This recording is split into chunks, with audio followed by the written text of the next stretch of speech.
సింహగర్జన సభను విజయవంతం చేయాలని మహబూబ్నగర్ ఉమ్మడి జిల్లా మాలల ఆత్మగౌరవ సభ కన్వీనర్ డాక్టర్ మాణిక్యాల చెన్నయ్య అన్నారు. బుధవారం నాగర్ కర్నూలు జిల్లా కేంద్రంలోని ఒక ప్రైవేట్ ఫంక్షన్ హాల్లో ఏర్పాటు చేసిన మాలల సింహగర్జన సమీక్ష సమావేశంలో డాక్టర్ చెన్నయ్య మాట్లాడుతూ, గతంలో నాగర్ కర్నూలు మహబూబ్నగర్ జిల్లాలో మాలల ఆత్మగౌరవ సభ విజయవంతం చేసినందుకు ప్రతి ఒక్కరికి పేరు పేరున కృతజ్ఞతలు తెలిపారు. అదే తరహాలో మాలల సత్తా చాటే సమయం ఆసన్నమైందని డిసెంబర్ 1న హైదరాబాద్లోని ప్యారెడ్ గ్రౌండ్లో 30 లక్షల మందితో భారీ బహిరంగ సభను విజయవంతం చేయాలని మాల నాయకులకు పిలుపునిచ్చారు.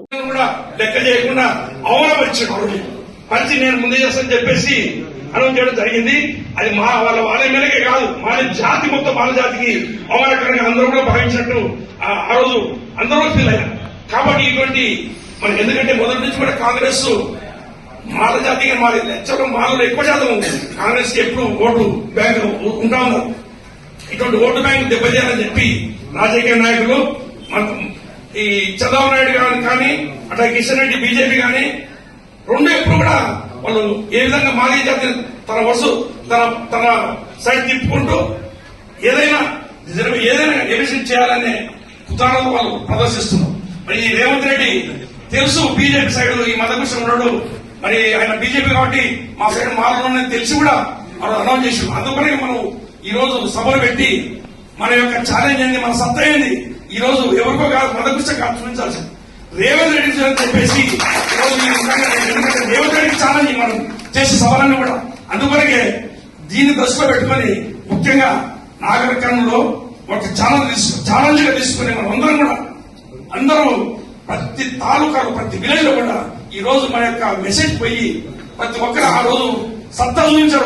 ప్రతి ఒక్క విలేజ్ నుంచి వచ్చి కూడా అయితే అటువంటి సభ ఎక్కడ తెలంగాణలో జరగలేదు. కాబట్టి ఇటువంటి సునామీ సూచించిన మీ అందరూ కూడా నమస్కారం చేస్తాను. ఎందుకంటే దాన్ని నన్ను కన్వీనర్ పెట్టడము, నేను కూడా కొన్ని హాస్పిటల్ పనిచేసుకుని తన వంతు నేను నా యొక్క కృషి కూడా అందరినీ సమీకరిస్తూ అందరినీ ఏమాత్రం డిఫరెన్సెస్ ఉన్నా కూడా ఎక్కడా బయటపడకుండా అందరినీ కూడా ఒక తాడి తీసుకొచ్చి చాలా మంది మనం చూసాం ఎన్నో సభల్లో చిన్న చిన్న గొడవలు అయితే ఉంటాయి, అక్కడ కూడా కాకుండా కాపాడగలిగినాం. ఎందుకంటే మనం మాల ఐక్యత ముఖ్యం. మాల ఐక్యత ఉండాలని చెప్పేసి ఇదే కాదు, ఈ వర్గీకరణ అనేది ఒక అంశం. వర్గీకరణ అనేది మన మానవుల ఈ ఆత్మ సభల్లో ఆత్మీయ సభల్లో మనం పెట్టే ప్రతి సభలో కూడా ఇదే కాదు, ముందు కూడా నా ఉద్దేశం ఏంటంటే మనం కాంక్రీట్ గా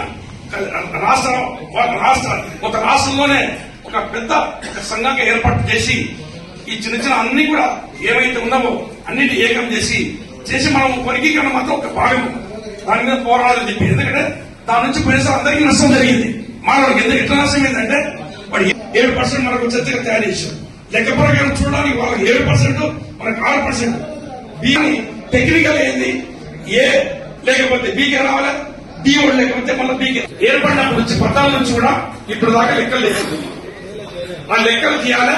మన జనాభాతో వాళ్ళ జనాభాతో వాడు మన కోసం అదొకటి అంటాడు, 80 శాతం మేమున్నామయ్యా, 25 శాతం మీకు అసలు రిజర్వేషన్ వద్దు, మీరు తీసేయాలని ఆ స్టేజ్కి వచ్చేసి ఆయన మనసు మొత్తం మెదడుతో కూడా మొత్తం టోటల్ బీజేపీ వశం అయిపోయింది. ఈ రోజు అంబేద్కర్ నే కించపరుస్తా ఉన్నాడు. అంబేద్కర్ నీవోడు, జగన్ మావోడు. ఆ జగజీవనం పుట్టినటువంటి బీహార్లోనే మన అందరి నాయకులు, మనందరికీ నాయకుడు జగజీవనం కాదని. కానీ ఈ రాజ్యాంగ ప్రపంచంలోనే ప్రఖ్యాతిగా ఒక మేధావిని పట్టుకొని ఆ విధంగా ఆయన మహాత్మకి నాయకుడు అందరికి కాదు అనే ఉద్దేశం చేస్తా ఉన్నాడు. అది అందరూ కూడా ఎవరు సహించలేనటువంటి మాల సహించినటువంటి విషయము. అది ముఖ్యంగా ఏంటంటే అందరూ కూడా ఆ రోజు సభ సక్సెస్ అయింది. కాబట్టి రాష్ట్రంలో మనం సత్తా చూపించాలని చెప్పి మన నాయకుడు ఎమ్మెల్యే గారు ఆ రోజు వంశకృష్ణ గారు వచ్చారు, మన వివేకన్న వచ్చాడు, నాగరాజు రాలేకపోయాడు. అయితే ఎమ్మెల్యేలు కూడా మనసులో ఉంది మన సత్తా చూపించాలని. మన సత్తా చూపించాలన్నప్పుడు మనల్ని వేసి నేను ఏ మీటింగ్ పోయినా ఆయన నాగరికతలు శభాసం చెప్పేసి మెచ్చుకోవడం జరుగుతాం.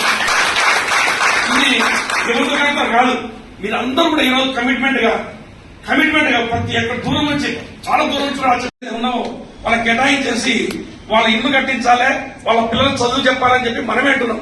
కానీ ఈ మధ్య మధ్య కనీసం ఆ జాతి కూడా లెక్క చేయకుండా ఆ రోజు బైండ్ల కులానికి చెందినటువంటి ఈ మన కళ్యాణ్ శాఖ కూతురుకు సీట్ ఇస్తే తన గ్రూప్ కూడా కావ్యకిస్తే అతను కూడా బైండ్ల కులానికి మా మాదిగలకి అని చెప్పేసి అన్నాడు. అంటే వాళ్ళు కూడా మాదిగలని చెప్పేసి అన్నటువంటి కనీస జ్ఞానం కూడా మదర్సం లేదని చెప్పి నేను చెప్తున్నాను.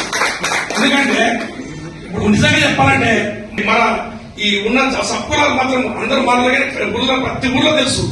తర్వాత ఈ బెడగలి గాని అట్లాగే సలవాది గాని అవన్నీ మనం మాలనే ఉంటారు.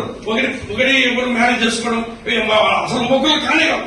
కానీ అప్పుడు ఆ విధంగా ఉపకులాల కింద లెక్క కట్టి దాన్ని కూడా ఒక డిఫరెన్షియేట్ మనకు దూరం ఒక కౌంట్ లేకుండా ఒక జనాభా లెక్కలు దూరం చేసినట్టు ఉంది. యాక్చువల్ ఇప్పుడు మాలయ కులాలు ఉపకులాలు అయితే మాత్రం డెఫినెట్లీ వాళ్ళు నిజంగా సంచార జాతులు ఉన్నారు.